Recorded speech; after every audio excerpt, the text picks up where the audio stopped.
Alright guys, so you're about to see me blitzed out of my mind trying to explain a pretty complicated Ableton rack to you, but it's super powerful.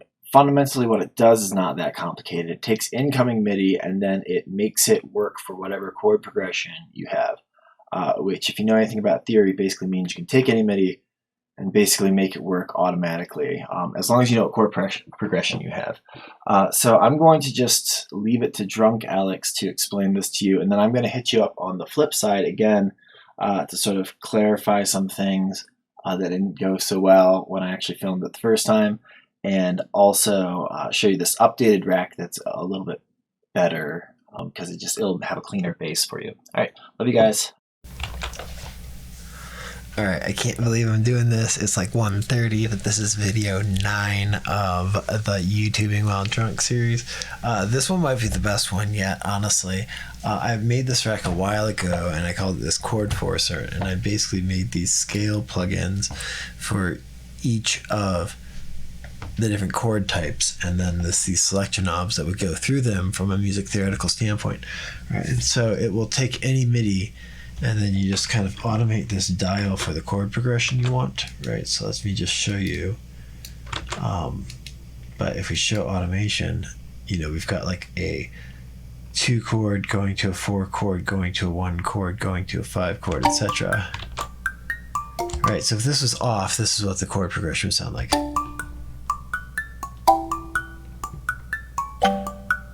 Right, it's in D major, right? It's different chords. We do this, we get the chords we want. And we're in F, right? So we can put this on anything, right? Like say we go over here, I think I automated these already. All right, so listen to this without this. It's actually supposed to be way slower. But with it on,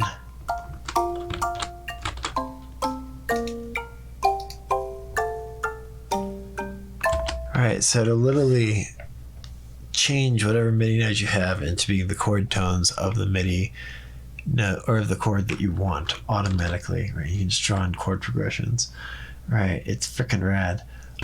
So I'm going to go ahead and give this to you guys. I'll leave it to you to reverse engineer it, but it's literally just these guys selected. So, you know, this is like turn on number 2, turn on 3, right? This is what scale degree it is, and this is what, just in music theory, like what you get. So I did this for major, and I got a hankering, and so I did this for a bunch of other things that might be useful. Like if you want to be in minor, if you want like to be in minor but have major sevenths, like, you know, either in a harmonic minor standpoint, or if you want both major and minor sevenths, there's again the option for both of that in there. So I'll drop this in the comments or the description or whatever.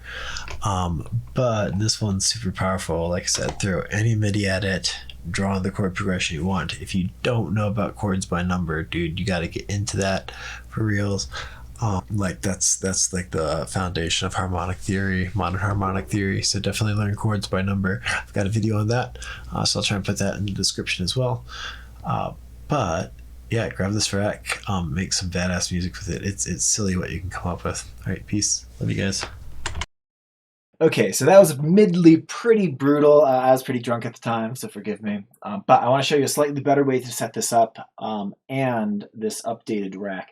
So it actually works better if you take your MIDI from one track and send it through onto the other track that actually has this chord forcer on it.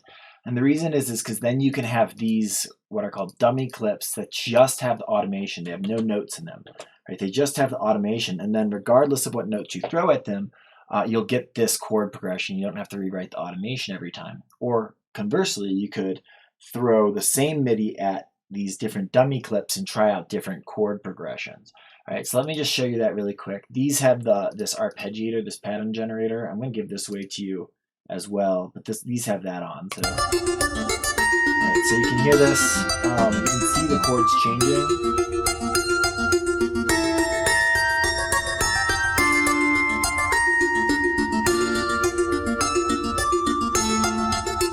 Right, and this last one's just going to be completely different. It's going to be really happy. All the exact same MIDI without the arp.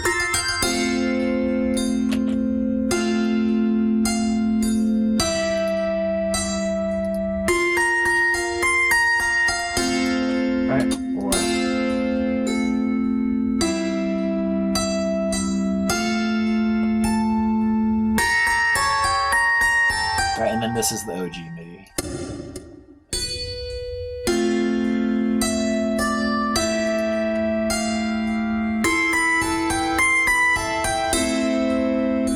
Right, so you can literally get anything you want to work. Like, say we're determined to have this chord progression, but we don't know the notes that we want. You can have this play and go cycle through all these.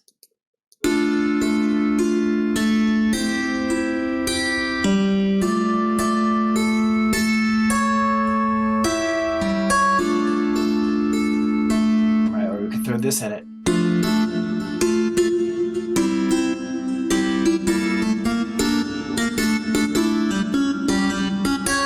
Right, it's obviously not following the chord progression there, right?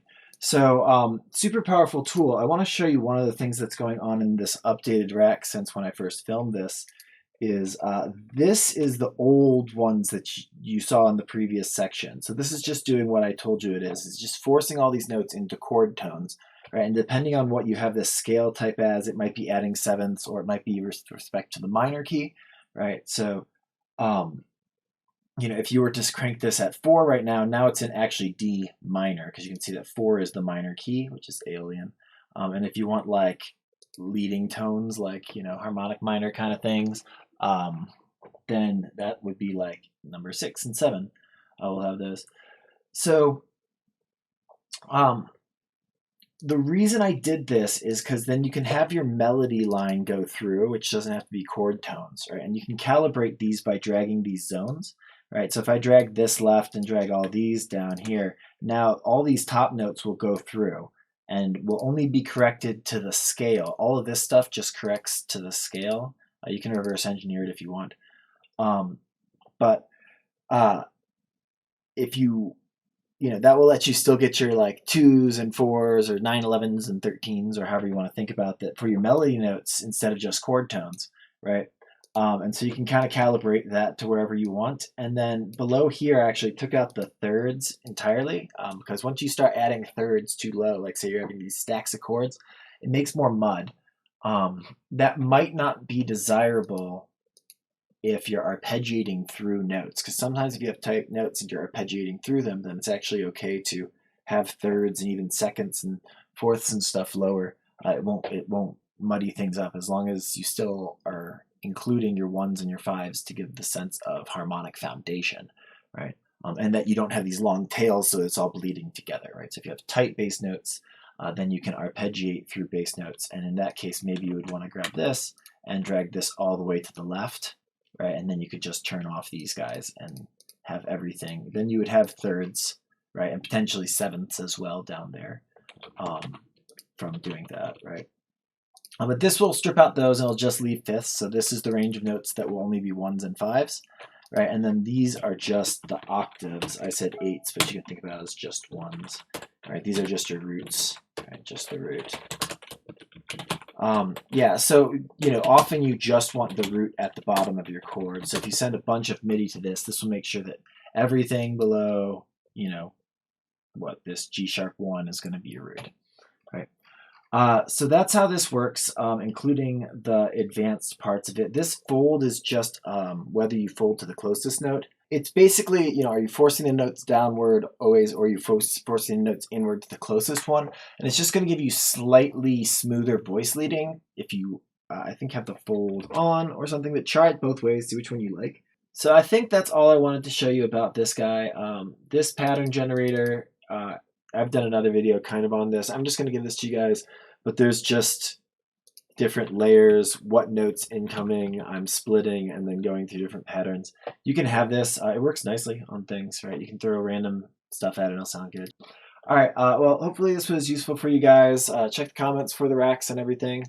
For you guys who are not in Ableton, I'm probably building some VSTs that do stuff like this pretty soon. But love you guys. Take care. And it's been real on this drunk DAW day adventure with you. Most of the time I'm sober.